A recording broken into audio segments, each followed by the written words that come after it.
دوسری جانب سینٹ میں اس وقت وزیر خارجہ شاہ محمود قریشی اظہار خیال کر رہے ہیں۔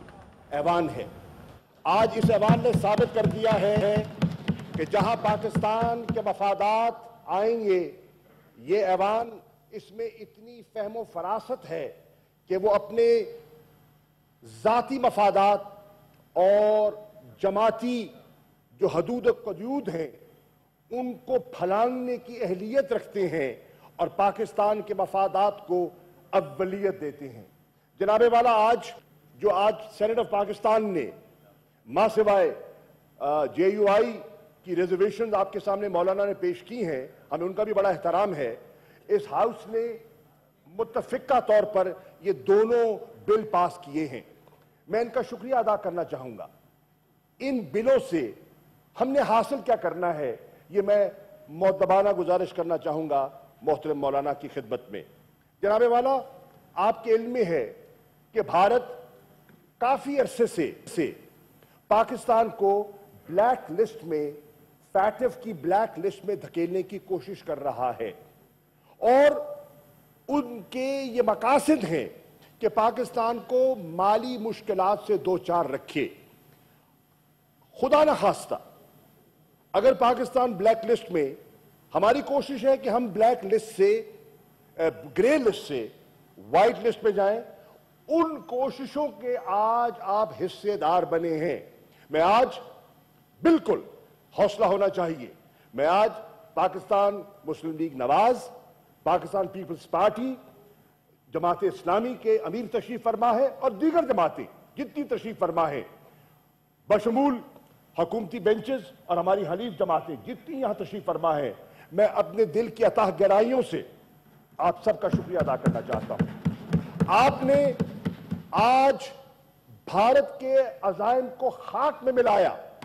بھارت چاہتا ہے پاکستان کو بلیک لسٹ پہ دھکیلنا، اور آپ نے کہا ہمارے 100 سیاسی اختلافات ہو سکتے ہیں، پاکستان پر ہم متفق ہیں۔ جس طرح اسی سینٹ نے اور اسی اسمبلی نے کہا ہمارے 100 اختلافات ہو سکتے ہیں، کشمیر کے مسئلے پر ہم ایک ہیں، آج پھر اس سینٹ نے اپنی بالادستی، اپنی اہمیت، اور آپ نمائندہ ہیں، آپ وفاق کے نمائندہ ہیں، آپ پاکستان کی فیڈریشن کو اس کو ریپرزینٹ کرتے ہیں۔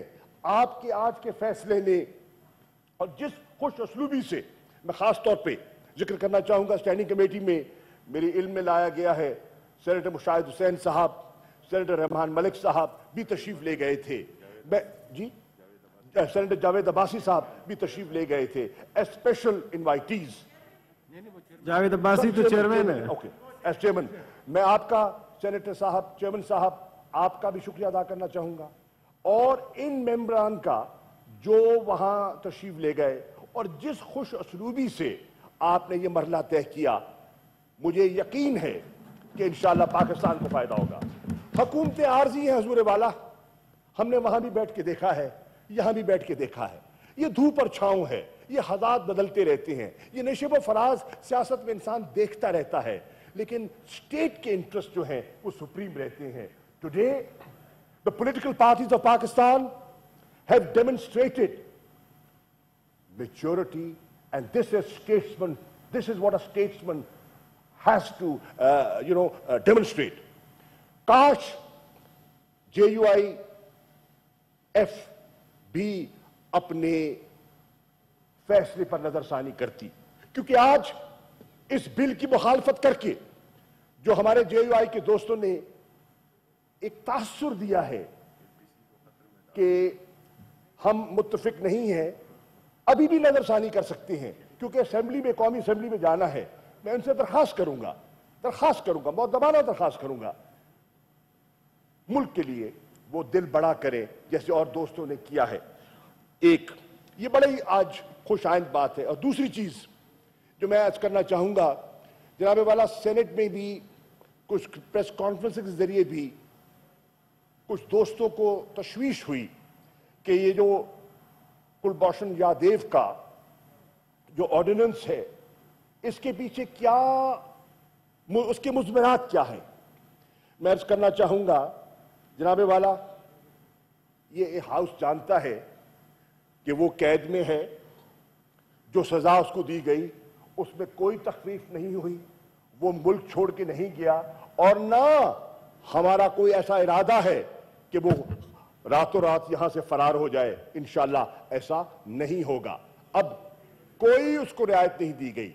یہ جو اقدامات اٹھائے گئے, ہم ایک رسپانسبل ملک ہے.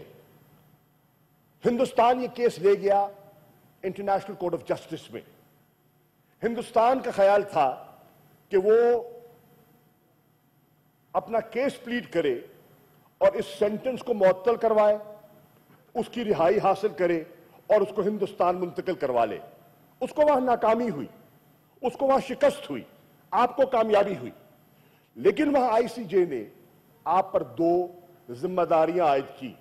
انہوں نے کہا کہ جنیوا کنونشن کے تحت آپ کو کاؤنسلر ایکسیس اس کو دینا ہے, اور دوسرا انہوں نے کہا کہ آپ نے فیئر ٹرائل اور ریکنسیڈریشن کی گنجائش بھی دینی ہے.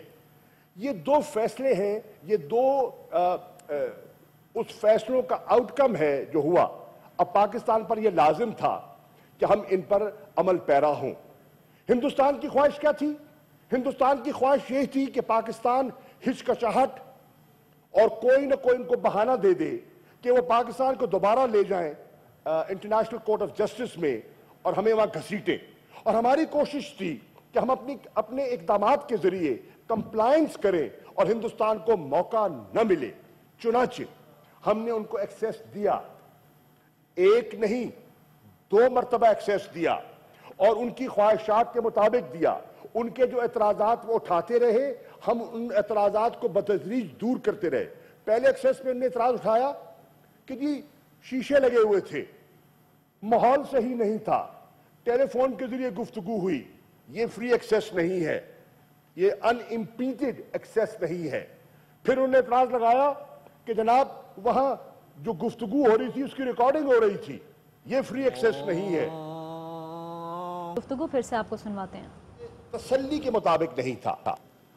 ہم نے ان کو دوبارہ ایکسیس دیا اور ان کے ساتھ پہلے حدود و قیود طے کیے کہ دوبارہ ایکسیس جو ہم نے دینا ہے, آپ چاہتے ہیں کس قسم کا ایکسیس چاہتے ہیں؟ انہوں نے کہا جی ہم چاہتے ہیں کہ جو شیشے ہیں یہ نہیں ہونے چاہیے, دو بدو ہماری گفتگو ہونی چاہیے. ہم نے کہا قبول. اور کیا چاہیے؟ انہوں نے کہا ہم چاہتے ہیں کہ جو ریکارڈنگ آپ کرتے ہیں وہ نہ کریں تاکہ وہ کھل کے اپنی بات کر سکے, اس پر دباؤ نہ ہو, نفسیاتی دباؤ کا شکار نہ ہو. ہم نے کہا نہیں کرتے. ختم. جب انہیں پورا ماحول اور 2.5 گھنٹے کی نشست دی گئی اور وہ بات کرنا چاہ رہے تھے, ان کے اپنے جو ڈپلومیٹ 2 گئے ہوئے تھے کاؤنسلر ایکسیس کے لیے, وہ کترا رہے تھے. وہ انگیج کرنا چاہتا تھا اور وہ بات نہیں کرنا چاہ رہے تھے اس سے. کیوں؟ کہ ان کو ہدایت تھی کہ آپ نے کوئی نہ کوئی بہانہ بنا کے پھر یہاں سے رفو چکر ہونا ہے تاکہ پھر ہمیں کوئی جواز مل جائے آئی سی جے میں جانے کا. تو پھر انہیں اعتراض ڈھونڈا, اور اعتراض کیا تھا کہ کیونکہ 2 سیکیورٹی اہلکار کھڑے تھے تو وہ ماحول فری نہیں تھا, گھٹن تھی. جب میں نے ٹیلی ویژن پہ یہ سنا, قدرتی میں رات کو دیکھ رہا تھا, میں نے اسی وقت فون کیا فورن سیکرٹری کو. میں نے کہا ابھی ہندوستان کے جو ہائی کمیشن ہے ان سے رابطہ کریں اور ان کو ابھی بلائیں اور ان کو نوٹ وربال دیں کہ آپ کا تیسرا اعتراض, آپ نے کہا وہ جو سیکیورٹی والے دور کھڑے تھے ہم ان کو بھی ہٹا دیتے ہیں, آئیے تیسری مرتبہ ہم آپ کو ایکسیس دینے کو تیار ہیں. لیکن ابھی تک انہوں نے جواب نہیں دیا. ہم نے ان کی پوری حجت جو ہے ہم نے تمام کی. اور فری اینڈ فیئر ٹرائل جو ہے یہ ہم نے کوئی پرسن اسپیسیفک نہیں کیا. دس از فار آل ٹائم. کوئی ایسی صورتحال مستقبل میں آ سکتی ہے تو پھر ہم بحیثیت ایک قوم کے اس مشکل سے 2-4 نہ ہوں. آخری بات, کچھ دوستوں نے کہا اس کو چھپایا گیا. جناب چیئرمین, اس میں چھپانے والی چیز تھی نہیں, چھپانے کی اس میں ضرورت ہی نہیں ہے. آئی سی جے کا آپ فیصلہ پڑھ لیں, اس میں واضح ہے کیا ان کے تقاضے کیا ہیں اور ایز اے ریسپانسبل اسٹیٹ ہماری ذمہ داریاں کیا ہیں. اس میں آپ نے دیکھا کہ ایک سمری موو ہوتی ہے. سمری آج کل تو چیزیں چھپتی نہیں ہے جناب, ابھی لکھی جاتی ہے تو سوشل میڈیا پہ اور میڈیا کے نظر ہو جاتی ہے. وہ سمری اوپن سمری تھی,